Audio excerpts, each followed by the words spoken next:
Bonjour à tous et bienvenue à ce nouveau partage. Ça va être quotidien, c'est comme ça, voilà.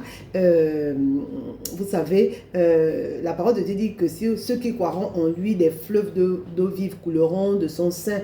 Et la parole de Dieu dit dans 1 Corinthiens 2, 9 à 10, il dit que les choses que l'œil n'a point vues, que l'oreille n'a point entendues, il les a révélées à ceux qui l'aiment par le Saint-Esprit. Voilà. Et je peux voir que, vous savez, quand Dieu appelle, il équipe véritablement. Je me disais, mais comment je vais nourrir ces partages? Mais depuis le début, je vois comment ça coule, je vois comment ce flot, aussi longtemps que je lui fais confiance et que j'obéis, il m'équipe un peu à l'image de cette veuve-là qui, au fur et à mesure qu'elle donnait des vases, aussi longtemps qu'elle avait les vases, Dieu n'arrêtait pas de remplir. Et je peux voir comment vraiment il nourrit mon partage, mes partages, et je vois comment en fait, non seulement il me console, et je peux voir comment d'autres sont consolés. Vous savez, j'ai reçu de lui encore, oui, je peux maintenant dire que vous savez, il y a des choses que vous savez que ça ne peut pas venir de vous, ça ne peut venir que du Saint-Esprit. Et la parole de Dieu dit que mon juste vivra par la foi.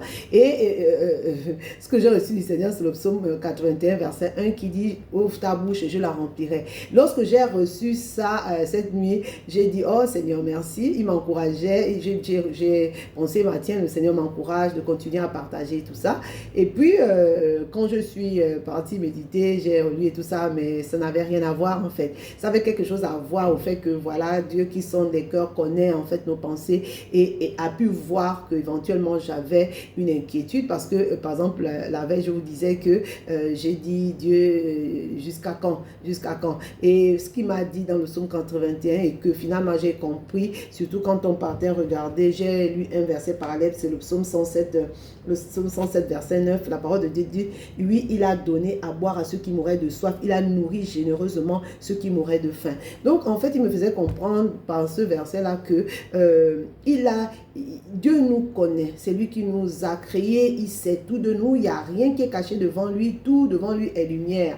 Amen. Donc il a pu certainement voir dans mon cœur cette petite inquiétude là et il m'a dit, alors que j'ai compris ce verset là, que il n'y a aucun domaine dont Dieu ne peut pas nous pourvoir, ne peut pourvoir en fait. Il pourvoit à tous nos besoins selon sa richesse avec gloire. Vous savez, mon pasteur dit souvent que ce qu'on reçoit de Dieu n'est pas en réalité ce que Dieu veut nous donner, tout ce que Dieu veut nous donner, parce que Dieu est limité par notre foi. Il nous donne ce que nous donne, c'est fonction de notre foi. Et il me faisait comprendre que peu importe le domaine, et que quand il dit ouvre ta bouche, je la remplirai, la vérité c'est déjà que Dieu ne peut pas, comment dire, il ne pratique pas l'ingérence.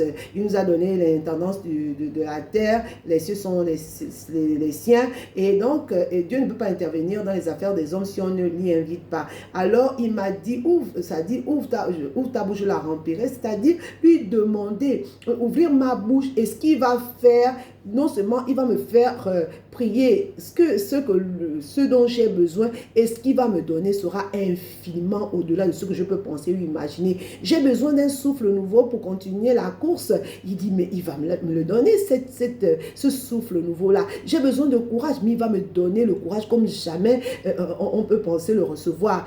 Peu importe le domaine, tu as besoin d'argent, c'est quoi? Qu'est-ce qui t'inquiète? Il dit qu'il est capable de nous donner infiniment au-delà de ce que nous pouvons penser ou imaginer. Amen. Donc ça m'a vraiment beaucoup réconforté. Vous savez, il dit ouvre la bouche et je la remplirai. Et Dieu dit que les choses, il dit dans 1 Corinthiens 2, 9 que comme je l'ai dit, ce que l'œil n'a point vu, que l'oreille n'a point entendu, il les a donnés, il les a révélés à ceux qui l'aiment et par le Saint-Esprit. Ce qui me fait aussi encore vous encourager par rapport à la prière en langue. Oui, le diable m'a beaucoup menti en me disant que je disais n'importe quoi, mais à la vérité, c'est parce qu'il sait la puissance cachée dans le fait de continuellement prier en langue. Ça active véritablement cette puissance-là, ce flot-là au-dedans de nous qui fait que à tout moment, en fait, on est inspiré on est en intimité avec le Seigneur, on est constamment rempli et on peut se déverser. Amen. Voilà, donc vraiment, je veux nous encourager. Je ne vais pas me lasser de le faire. Je vous assure et le diable sait que quand on prie en langue, il ne comprend rien du tout. Donc ça le dérange beaucoup et veut nous plier, faire plier en intelligible. On peut plier en intelligible. La vérité, c'est qu'on doit d'abord plier en langue pour pouvoir recevoir ce qu'on doit dire en intelligible. Voilà, donc il va, et vous savez, en intelligible, en langue intelligible, on est vraiment limité. Or, en priant en langue, mais c'est incroyable, c'est incroyable. Donc, on se dispose à être l'instrument de Dieu, on devient vraiment son canal et le flot cool, le flow cool. Vraiment, je veux nous encourager à beaucoup prier en langue. Vous allez voir comment ça va booster votre vie de prière, ça va vous pousser à aimer la parole de Dieu, à méditer. Il va vous rendre capable d'adorer Dieu parce que c'est le Saint-Esprit qui nous aide à l'adorer, à adorer Dieu, à vraiment, comment dire, avoir soif qui développe en nous la soif, la faim de Dieu, de sa présence. Vraiment, je veux nous encourager, prier beaucoup en langue. Allez-y lire 1 Corinthiens 12 à partir de 1 Corinthiens 1, 12, je crois, et à partir et jusqu'à 1 Corinthiens 14, 1, 14. Allez-y voir, vous allez voir, écoutez les prédications sur le bénéfice du parler en langue. Allez-y faire des recherches. Je vous assure que votre vie va être boostée. Alors, demeurez bénis et à très vite. Merci.